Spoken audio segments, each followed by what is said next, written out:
Hello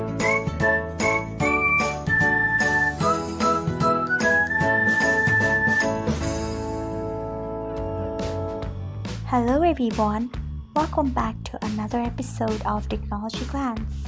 Today in this video, I am going to guide you through how you can pause all notifications on Instagram Lite. So let's get started. Firstly, open Instagram Lite app in your device. Then tap on your profile icon if you haven't.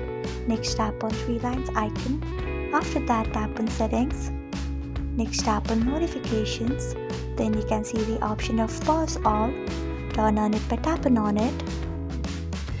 Then select time of your choice. So this is how you can pause all notification on Instagram Lite. Thanks for watching. If you found this guide helpful, we would love it if you hit the thumbs up button below.